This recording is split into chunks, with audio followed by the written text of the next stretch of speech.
चलिए एक नए लेक्चर में फिर हम लोग मिल रहे हैं। पिछले लेक्चर में आप लोगों ने पार्ट 2 कंप्लीट किया। पार्ट 2 के सारे प्रश्न तो कंप्लीट हो गए। अब मैं पार्ट 3 में चल रही हूँ। पार्ट 3 में भी आप लोगों ने पिछले किताब से ही पढ़ लिया है। पढ़ना वही है, सिर्फ प्रश्न उत्तर का कुछ पैटर्न बदल गया है। तो सबसे पहले प्रश्न उत्तर कराने के पहले मैंने यहाँ पर कुछ शब्द लिखा है। ये तत्सम और तद्भव शब्द है। इसको आप लोग अपने कॉपी में नोट करेंगे और इसको आप लोग याद करेंगे। कभी भी परीक्षा में दे देता है कि आम्र दे देगा और कहेगा इसका तद्भव रूप लिखिए, या आम दे देगा कहेगा इसका तत्सम रूप लिखिए। तो किताब में तो है लेकिन आप लोग उस पर ध्यान नहीं देते, इसलिए मैंने इसको लिख दिया है। इसको आप लोग अपने कॉपी में नोट करेंगे और इसको याद भी करते चलेंगे ताकि आप लोग को परीक्षा के समय में परेशानी नहीं हो। ये है तत्सम और ये है तद्भव। आम्र आम, कार्य काम, मुख मुंह, सत्य सच, पत्र पत्ता, पुत्र पूत, मयूर मोर। ये तत्सम में संस्कृत में इसी रूप में प्रयोग किया जाता है और हिंदी में कभी कभी तद्भव और कभी कभी तत्सम दोनों का प्रयोग किया जाता है। तो ये कार्य को हम कार्य भी लिखते हैं, कभी कभी इसको काम लिखते हैं, मुख को मुंह लिखते हैं, सत्य को सच लिखते हैं, पत्र को पत्ता लिखते हैं, पुत्र को पूत लिखते हैं, मयूर को मोर लिखते हैं, सूर्य को सूरज, सूरज भी हम लोग बोलते हैं और सूर्य भी बोलते हैं। तो सूर्य को सूरज, घट मने घड़ा, घड़ा जो पानी भरने वाला होता है, इसको संस्कृत में तत्सम में घट कहा जाता है। अग्नि आग, दंत दांत, दंत में बिंदु लगता है और दांत में चंद्र बिंदु लग जाता है। उसी प्रकार ग्राम गांव, स्वर्ण सोना, नग्न नंगा, कर्ण कान, कान को हम लोग संस्कृत में कर्ण कहते हैं। तो इस प्रकार से ये कुछ शब्द है जो तत्सम है और इसका तद्भव भी मैंने लिख दिया है। इसको आप लोग अपने कॉपी में ही नोट करेंगे। ये नहीं कि किताब में पढ़ लेंगे, नहीं, कॉपी में लिखेंगे तो लिखने का भी अभ्यास होगा और उस पर ध्यान भी आप लोग का जाएगा। तो इसको आप लोग कॉपी में नोट करेंगे और नोट करके इसको पढ़ेंगे, याद करेंगे। अब मैं नीचे कुछ विदेशी शब्दों को दिया गया है, उसको भी मैं लिख करके बता देना चाहती हूँ। इसको आप लोग रोक करके पॉज करके अपने कॉपी में नोट करेंगे और फिर मैं इसको मिटा रही हूँ।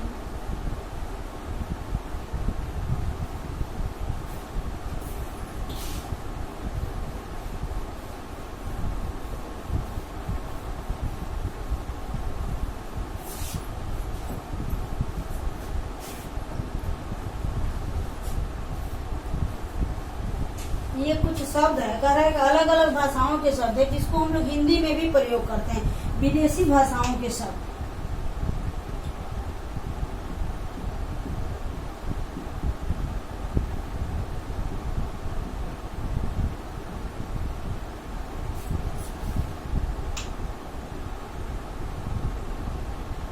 जिसको हम लोग हिंदी में भी प्रयोग करते हैं।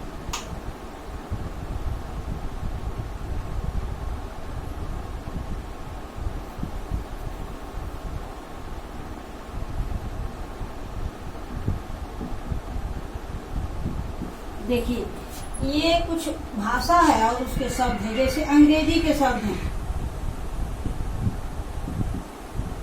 अंग्रेजी के शब्द जो हम लोग हिंदी में प्रयोग करते हैं, जैसे हम लोग नर्स बोलते हैं तो नर्स शब्द हम लोग हिंदी में भी, वहाँ नर्स का हिंदी होता है सेविका, लेकिन सेविका ना बोल करके इसको लोग नर्स बोलता है ज्यादातर। स्टेशन, स्टेशन भी अंग्रेजी का शब्द है। उसी प्रकार रेडियो,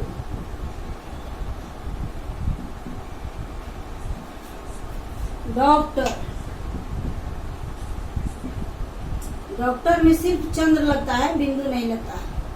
ये विदेशी शब्द है जिसको हिंदी में हम लोग प्रयोग करते हैं। उसी प्रकार पुर्तगाली शब्द,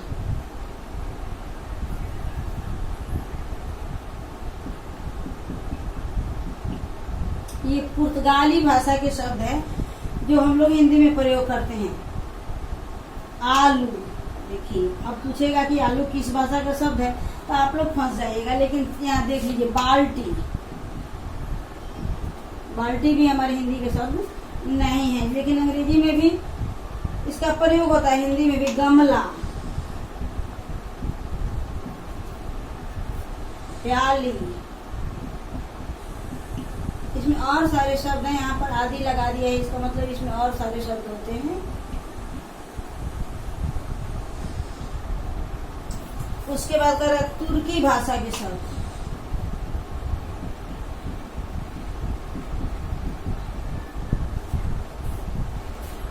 अब इसमें कर रहा है चाकू। चाकू जो है सो हम लोग प्रयोग करते हैं बोलचाल में भी, लिखने में भी, लेकिन ये तुर्की का शब्द है। कैंची, लाश, दरोगा,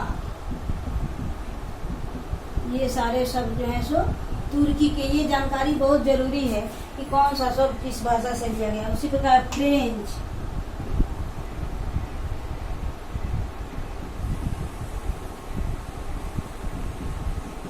ये फ्रेंच भाषा के शब्द है। देखिए बिगुल, होता है कि लड़ाई का बिगुल बज गया, तो बिगुल शब्द जो है सो फ्रेंच भाषा के शब्द है। उसी प्रकार पुलिस,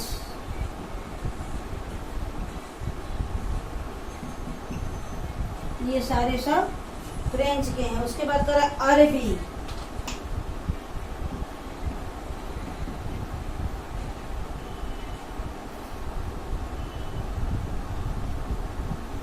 अरबी भाषा के शब्द में भी है औरत,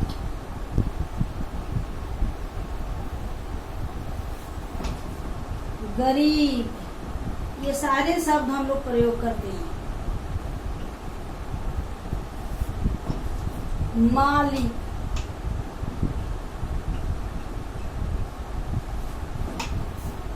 आदमी, ये शब्द हो गए हमारे अरबी के। अब कर है फारसी,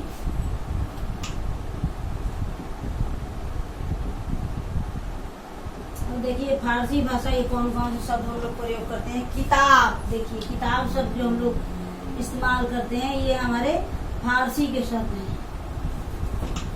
खूबसूरत,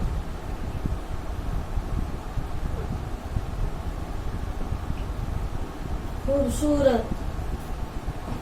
उसके बाद कह रहा है बाग, बगीचा का बाग भी कहा जाता है, तो बाग शब्द जो है सो फारसी का शब्द है। तो इस प्रकार से ये कुछ शब्द हो गए जो विदेशज हैं और हिंदी में भी हम लोग इसको प्रयोग में लाते हैं।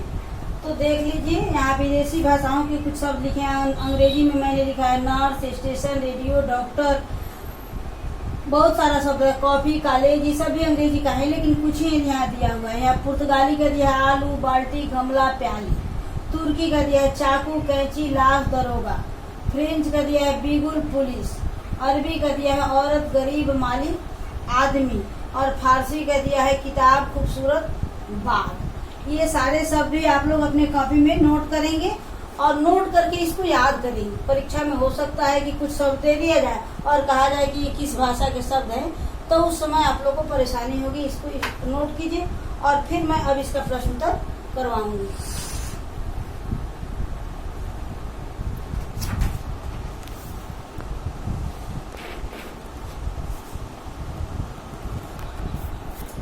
इसको आप लोग नोट कीजिए अपने कॉपी में। और थोड़ा सा यहाँ पर आप लोग सिलेबस में भी आगे ध्यान दीजिए। यूनिट फर्स्ट में पता नहीं एग्जाम कैसे होगा, क्या होगा, लेकिन यूनिट फर्स्ट में आपको 2 ही पार्ट पढ़ना है व्याकरण में। यूनिट फर्स्ट में 2 है और यूनिट सेकंड में फिर 2 है। यूनिट फर्स्ट में है भाषा, लिपि, व्याकरण और वर्ण विचार। यूनिट सेकंड में है शब्द विचार, वाक्य विचार। और एसे 1 में आपको 1 से 7 तक आ जाएगा।